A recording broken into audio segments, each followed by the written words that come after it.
नमस्कार दोस्तों recently super या फिर मेगा एल नीनो के बारे में काफी चर्चा चल रही है। बताया जा रहा है कि 2026 दुनिया के लिए बड़ा खतरा रहने वाला है, क्योंकि 2026 में अभी तक का सबसे भयानक एल नीनो आएगा और 150 साल का भी रिकॉर्ड तोड़ सकता है। आप देख सकते हो ये खबर, a super El Nino is coming. इसको डिटेल से हम समझेंगे 150 साल पहले क्या हुआ था, क्या इंपैक्ट हुआ था। क्योंकि क्या है ना, जब मेगा या फिर सुपर एल नीनो होता है ये पूरे दुनिया के ऊपर बहुत गहरा असर डालता है और स्पेशली भारत के ऊपर तो इंपैक्ट पड़ता ही है। नॉर्मल केस में हम एल नीनो की बात करते हैं, लेकिन यहां पर ये मेगा या फिर सुपर एल नीनो क्या है वो सब कुछ मैं आपको डिटेल से बताऊंगा। चलिए आगे बढ़ते हैं, लेकिन उससे पहले दोस्तों आप सबको बता दूं, आप में से जो भी लोग यूपीएससी की तैयारी कर रहे हैं 50% फ्लैट डिस्काउंट हमारे सभी यूपीएससी कोर्सेज पर मिलेगा। आज रात 12 बजे तक अगर आप कोर्स लेते हो तो फ्री मेंटरशिप यहां पर सभी यूपीएससी टॉपर्स के द्वारा भी दी जाएगी। लिंक कमेंट सेक्शन में दिया हुआ है। ये फोन नंबर है, कोई डाउट है, प्रॉब्लम है बैच से रिलेटेड, इस पर कॉल करिए, मेरी टीम आपको अच्छे से गाइड करेगी। And use this code Ankit live maximum discount के लिए। चलिए शुरुआत करते हैं। सबसे पहला क्वेश्चन ये है कि हो क्या रहा है।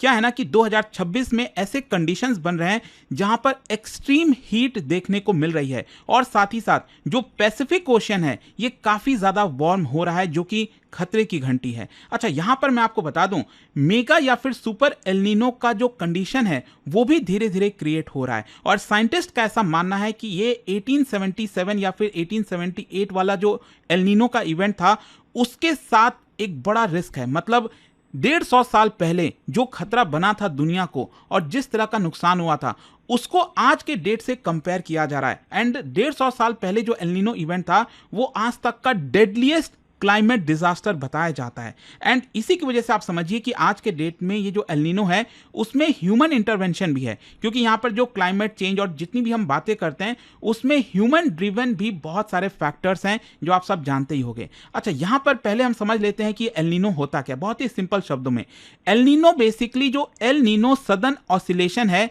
वो जो पूरा सिस्टम है ना, मैं आपको बताऊंगा उसी का ही ये पार्ट है। मतलब यहां पर जो ओशन एटमॉस्फेयर फिनोमिना होता है ट्रॉपिकल पैसिफिक ओशन रीजन में, ट्रॉपिकल मतलब बेसिकली अगर आप देखोगे ना, ये जो पैसिफिक ओशन है यहां पर वेस्टर्न साइड वाला हो गया जहां पर ऑस्ट्रेलिया है, इंडोनेशिया, ये सारे पार्ट आ गए। और जो ईस्टर्न साइड में आप देखोगे तो यहां पर यूएस, मैक्सिको, नीचे साउथ अमेरिका। तो ये जो पूरा एरिया हम बात करें ना, इसी की हम चर्चा करें। यहां पर एक ऐसा सिस्टम क्रिएट होता है जिसको हम कहते हैं एल नीनो सदर्न ऑसिलेशन। अच्छा, नॉर्मल कंडीशन में क्या होता है समझिए। नॉर्मल कंडीशन में क्या है कि यहां पर जो ट्रेड विंड है वो ईस्ट से वेस्ट की तरफ जा रही होती है। जैसा कि आप डायरेक्शन में देख सकते हैं कि पेरू और ये जो पूरा एरिया हो गया साउथ अमेरिका, मैक्सिको, यहां से जो ट्रेड विंड है वो आपका ऑस्ट्रेलिया और इंडोनेशिया की तरफ जा रही होती है। इसके अलावा यहां पर जो वार्म वाटर है वो इंडोनेशिया, ऑस्ट्रेलिया की तरफ कलेक्ट होता रहता है। ये जैसा कि आप देख सकते हो यहां पर वार्म वाटर यहां पर कलेक्ट हो रहा है। तो ये नॉर्मल कंडीशन है, ये अच्छी खबर है। अगर ऐसा होता तो ये अच्छी बात होती दुनिया के लिए। इससे होता क्या है कि यहां पर वार्म वाटर कलेक्ट हो रहा है और वहीं दूसरी तरफ ये जो ईस्टर्न साइड वाला पार्ट आप देख रहे हो पैसिफिक ओशन का, यहां पर जो कोल्डर वाटर है ये आपका ऊपर की तरफ आ जाता है। अब इससे फायदा क्या होता है कि यहां पर ये अच्छा फिशिंग ग्राउंड बन जाता है।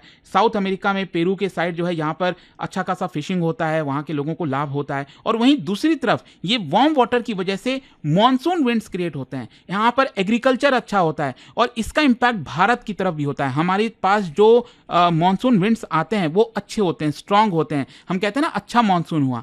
तो नॉर्मल कंडीशन में बेसिकली ये अच्छा मॉनसून होता है। और ला नीना भी आपने सुना होगा, तो वो अच्छी बात होती है। इससे बम्पर क्रॉपिंग होती है, फसल अच्छी होती है और सभी को इसका फायदा होता है। लेकिन इसका जस्ट जो उल्टा कंडीशन होता है, ये तो स्ट्रांग कंडीशन हो गया, लेकिन इसका जस्ट जो उल्टा कंडीशन होता है उसको हम कहते हैं El Nino condition. El Nino में क्या होता है कि ये सब कुछ रिवर्स हो जाता है। मैंने आपको बताया नॉर्मल कंडीशन में जो ट्रेड विंड्स हैं वो आपका ईस्ट से वेस्ट की तरफ जाती हैं, लेकिन यहां पर अगर आप देखोगे ना ये जस्ट उल्टा हो जाएगा। यहां पर जो ट्रेड विंड है वो आपका वेस्ट से ईस्ट की तरफ जाने लगती हैं और ये काफी खतरनाक हो जाता है। और यहां पर जो वार्म वाटर है वो उल्टा पैसिफिक ओशन की तरफ जाने, मतलब ईस्टर्न वाले साइड में जाने लगता है। नॉर्मल में क्या होना चाहिए, वार्म वाटर यहां पर कलेक्ट होना चाहिए, लेकिन वार्म वाटर इधर हो जाता है। इसकी वजह से सोचिए क्या होगा, जो फिशिंग वगैरह चीजें होती थी यहां पर ईस्टर्न साइड में वो नहीं हो पाएंगी और दूसरी तरफ यहां पर जो एग्रीकल्चर को फायदा मिलना चाहिए था, मॉनसून विंड्स होना चाहिए था, वो नहीं हो पाता है। तो ये पूरा का पूरा जो दुनिया का सिस्टम है ना, रेनफॉल बेल्ट, जेट स्ट्रीम, ये सब कुछ बदल कर रख देता है। अच्छा, एल नीनो ग्लोबल डिसरप्शन क्यों लगता है मैं आपको बताता हूं। एल नीनो सिर्फ ओशन से रिलेटेड नहीं है, मैं आपको बार बार ओशन के बारे में बता रहा था। ये यहाँ पर तो इम्पैक्ट करता ही है, लेकिन पूरा जो अर्थ का क्लाइमेट सिस्टम है उसको रीऑर्गेनाइज कर देता है, क्योंकि पैसिफिक के अंदर जो चेंजेस होते हैं वो पूरे दुनिया के वेदर सिस्टम में चेंजेस लेकर आते हैं। जैसे भारत के अंदर सूखा पड़ेगा, ऑस्ट्रेलिया में सूखा पड़ जाएगा, पेरू और इक्वाडोर साइड में फ्लड आने लगेगा। यूएस, अगर आप सदर्न यूएस में देखोगे तो वेट विंटर्स होगा, ड्राई जो नदन वाला साइड है यूएस का उसमें ड्राई विंटर्स होंगे, फिर इसके अलावा मिक्स्ड इंपैक्ट होगा अफ्रीका के अंदर। And that is why El Nino global climate driver है। ये रीजनल नहीं है, ये ऐसा नहीं है कि सिर्फ यहीं तक सीमित रहेगा, पूरे दुनिया के ऊपर असर डालता है। अच्छा, अब मैं आपको बताता हूं 150 साल पहले हुआ क्या था। 1877 में जो एल नीनो आया था, ये one of the strongest El Nino event ever recorded बताया जाता है। इसमें कई सालों तक सूखा पड़ा था और भारत में तो बहुत से लोग मारे गए थे। एक्सट्रीम ग्लोबल हीट था ये, एग्रीकल्चर कोलैप्स हो गया था, इंडियन मॉनसून फेल हो गया, चाइनीज एग्रीकल्चर फेल हो गया, अफ्रीकन जो रेनफॉल सिस्टम है वो फेल हो गया, और ह्यूमन डिजास्टर देखिए 3 से 4,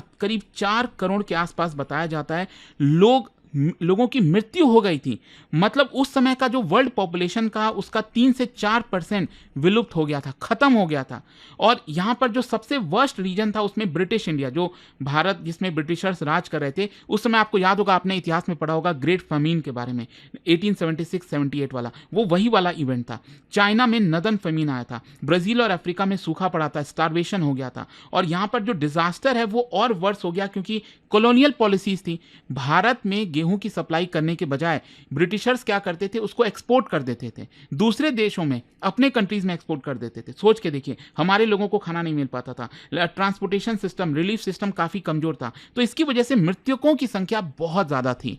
अच्छा, अब क्वेश्चन यह है कि 2026 का कंडीशन इतना अलार्मिंग क्यों है, क्यों हम इसकी चर्चा कर रहे हैं। सबसे पहला मरीन हीट वेव क्या है कि जो पैसिफिक ओशन है हमारा, जितना वार्म होना चाहिए उससे अनयूजुअली ज़्यादा वार्म है, उससे ज़्यादा वार्म है, और ये फ्यूल की तरह काम कर रहा है। मतलब नॉर्मल कंडीशन में एल नीनो अगर आता तो इतना इंपैक्ट नहीं होता, लेकिन ये जो अनयूजुअल वार्म है पैसिफिक ओशन का, ये आग में घी डालने वाला काम कर रहा है। फिर दूसरा है वीकनिंग ऑफ ट्रेड विंड्स। आपने आई डोंट नो ज्योग्राफी में पढ़ा है कि नहीं, बट ये ट्रेड विंड्स होते हैं जो मैंने आपको अभी बताया था कि ईस्ट से वेस्ट की तरफ जाते हैं। ये आपका नदन वाले हेमिस्फीयर में भी और सदर्न हेमिस्फीयर, इस तरह से आपको देखने को मिलता है।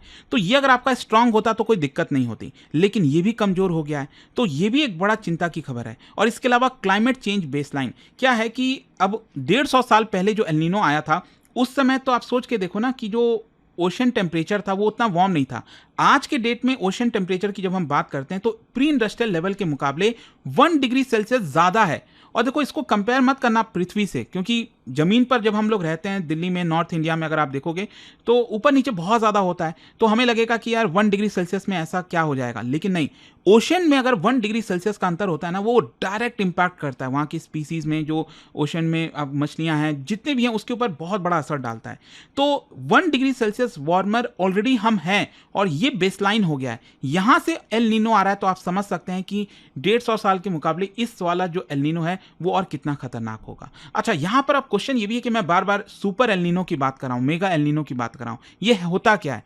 देखो, ये कोई फिक्स डेफिनेशन नहीं है, लेकिन हाँ, सी सरफेस टेम्परेचर एनोमली अगर 2 डिग्री सेल्सियस से ज़्यादा या उतना रहे तो हम इसको मेगा एल नीनो कह सकते हैं। जो ग्लोबल क्लाइमेट है उसमें बड़ा डिसरप्शन है, ये हम इसको मेगा एल नीनो कह सकते हैं, और इसका असर 1-2 साल तक कम से कम रहेगा, तो ये इसके अंदर में आता है। और फेमस एल नीनो की अगर हम बात करें तो 1877 वाला तो मैंने आपको बता दिया, सबसे डेडलीस्ट। इसके अलावा 1982-83 का, 97 में भी आया था, और 10-11 साल पहले भी आपको याद हो 2015-16 में भी, वो भी आपका मेगा एल नीनो के अंदर में आता है। तो मेगा एल नीनो का मतलब ये बहुत एक्सट्रीम हुआ, वाइड स्प्रेड हुआ, बहुत बड़े एरिया में हुआ और लंबे समय तक रहा, उसको हम मेगा एल नीनो कहते हैं। अच्छा, अब क्वेश्चन ये है कि अभी इसका असर क्या होगा ग्लोबली। मैं भारत के ऊपर तो आऊंगा, लेकिन ग्लोबल असर अगर आप देखोगे तो record breaking global warming years होने वाले हैं। मतलब आज तक के जितने भी रिकॉर्ड बने हैं ना, कि हम कहते हैं ना कि इस दिन सबसे ज़्यादा गर्मी पड़ी, आज तक इतिहास में कभी नहीं पड़ी, तो हो सकता है कि बहुत सारे रिकॉर्ड टूटेंगे।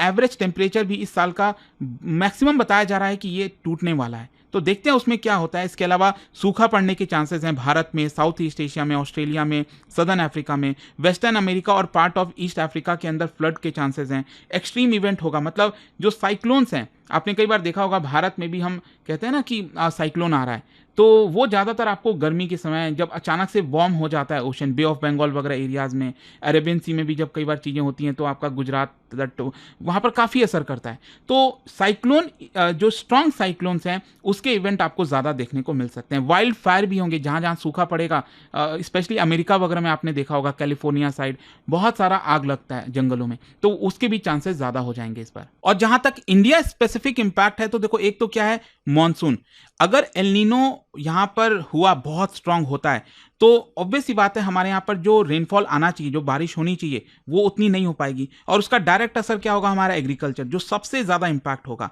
क्योंकि बहुत सारा एरियाज अभी भी ऐसे हैं जो हम रेन के ऊपर डिपेंडेंट हैं और इसकी वजह से राइस, पल्सेस, ऑयल सीड्स, इन सब का जो उत्पादन है, जो आपका आना चाहिए, जितना हमें मिलना चाहिए, वो उतना नहीं मिलेगा। तो इसका डायरेक्ट असर हंगर और ये सारी चीज़ों पर देखने को मिल सकता है। इसके अलावा हीट वेव हो गया, कई बार आपने देखा होगा भारत सरकार क्लाइमेट डिपार्टमेंट की तरफ से यहाँ पर नोटिस जारी किए जाते हैं कि घरों में रहिए, हीट वेव स्टार्ट हो रहा है, तो वो सारे इवेंट्स भी आपको देखने को मिल सकते हैं। इसमें भी कई लोगों की जानें जाती हैं, अक्सर ये देखने को मिलता है। और अल्टीमेटली इन सबका असर क्या होगा, हमारे इकोनॉमी के ऊपर, फूड के प्राइसेस बढ़ेंगे, रूरल डिस्ट्रेस होगा, गवर्नमेंट को सब्सिडीज बढ़ानी पड़ेगी और एनर्जी वाटर क्राइसिस होगा, इलेक्ट्रिसिटी की डिमांड बढ़ेगी, लोगों को जितना पानी चाहिए वो शायद उतना नहीं मिल पाएगा, नदियाँ सूखी हो जाएंगी, ये सब बहुत बड़ा इंपैक्ट होगा। अगेन भारत के ऊपर बहुत बुरा असर होने वाला है।